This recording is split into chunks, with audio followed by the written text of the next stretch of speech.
5 seconds. Start. கைத்தறி கண்காட்சியை தொடங்கி வைத்து மாண்புமிகு முதலமைச்சர் பேசியதாவது: தொழிலாளர்கள் வாழ்வு வளம் பெற அயராது உழைத்த அமரர் அண்ணா அவர்களின் பிறந்த நாளான இன்று இந்த கண்காட்சியை தொடங்கி வைப்பதில் நான் மகிழ்ச்சி அடைகிறேன்.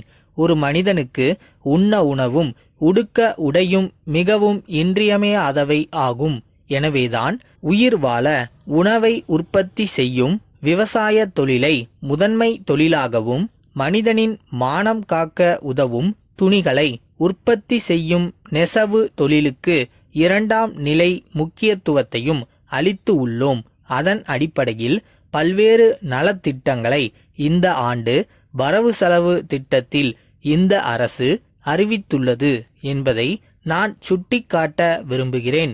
விவசாய தொழிலில் ஈடுபட்டுள்ளோருக்கு உரம் வழங்கவும், உழவு மாடுகள் வாங்க கடன் உதவியும், விதை பொருட்களை மானிய விலையில் அளிக்கவும் அரசு திட்டங்களை தீட்டியுள்ளது. நெசவாளர்களை பொறுத்தவரையில் அவர்களுக்கு நூல் எளிதில் கிடைக்க ஏற்பாடுகளை செய்துள்ளது. ஒவ்வொரு நெசவாளிக்கும் 1 மாதத்திற்கு தேவையான நூலை அந்தந்த பகுதியிலுள்ள நெசவாளர் கூட்டுறவு சங்கங்களின் மூலம் பெற்றுக்கொள்ளலாம். இந்த முறையை தற்போது அமல்படுத்துவதன் காரணமாக எல்லா நெசவாளர்களும் கூட்டுறவு அமைப்பின் கீழ் செயல்பட வேண்டிய இன்றியமையாத நிலைமை ஏற்பட்டுள்ளது. மேலும் தனி நபர் பிடியிலிருந்தும் அவர்களை விடுவிக்கும் ஒரு வழிமுறையாகவும் இத்திட்டம் அமைந்துள்ளது என்பதை குறிப்பிட விரும்புகிறேன். இந்த கண்காட்சியை நான் சுற்றி பார்க்கையில் பல்வேறு நெசவு தொழிலாளர்களை சந்தித்து பேசுகிற வாய்ப்பை பெற்றேன். பெரும்பாலானவர்கள் கைத்தறி துறைக்கென தனியாக சில ரக துணிகளை உற்பத்தி செய்ய வேண்டுமென்கிற ஒரு சட்டத்தை அரசாங்கம் கொண்டு வர வேண்டுமென்று கேட்டுக்கொண்டார்கள். இந்த கோரிக்கை இன்று நேற்று எழுந்ததல்ல.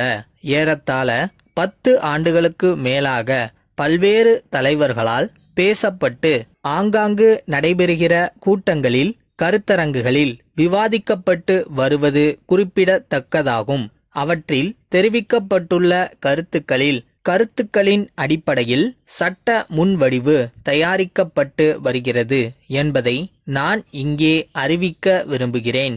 இது விரைவில் நிறைவேற்றப்பட வேண்டும் என்பதில் அரசு மிகுந்த அக்கறை கொண்டுள்ளது என்பதையும் நான் குறிப்பிட விரும்புகிறேன். பல்வேறு மாநிலங்களைச் சேர்ந்த மக்கள் இங்கு தத்தம் மாநிலங்களில் உற்பத்தி செய்யப்படும் சிறப்பான துணி வகைகளை அழகான முறையில் அனைவரையும் கவரும் வண்ணம் காட்சிக்காக வைத்திருப்பது பாராட்டுதலுக்குரிய ஒன்றாகும்.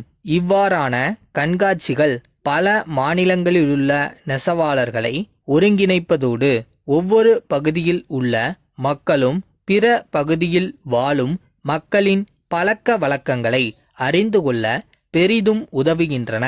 தமிழகத்திலே தயாரிக்கப்படுகிற படுக்கை விரிப்புகள் மற்றும் போர்வைகள் கடும் குளிரில் வாடும் காஷ்மீர் மக்களை கவருகிறது என்றால், காஷ்மீரில் தயாரிக்கப்படும் வண்ண வண்ண தரை விரிப்புகள் சென்னையிலுள்ள தனவந்தர்களின் வரவேற்பறையில் விரிந்து கிடப்பதை நாம் பார்க்கிறோம். இத்தகைய கண்காட்சிகள் வியாபார நோக்கத்திலும் விளம்பர அடிப்படையிலும் அமைக்கப்படுகிறது என்ற போதிலும் மறைமுகமாக கலாச்சார ஒருமைப்பாட்டினை உருவாக்க உதவுகிறது என்று சொன்னால் அது மிகையாகாது. கைத்தறி நெசவாளர்களின் முன்னேற்றத்திற்காக வரும் 3 ஆண்டுகளில் பல்வேறு திட்டங்களை தீட்டி அவற்றிற்காக 1000 கோடி ரூபாய் அளவுக்கு அரசு நிதி ஒதுக்கியுள்ளது. இதனால் நெசவாளர்களின் வாழ்வில் ஒரு மறுமலர்ச்சி ஏற்படும் என்பதில் ஐயமில்லை. நாகரிகம் வளர வளர மக்களின் சமூக வாழ்க்கையிலும் வியத்தகு மாறுதல்கள் ஏற்பட்டு வருவதை நாம் கண்கூடாக காண்கிறோம். இந்த நிலைமையை நெசவாளர்களும் நன்றாக உணர்ந்து புதிய வகை துணிகளை கவர்ச்சியான வண்ணங்களில் கலந்து தயாரித்து தர வேண்டும்.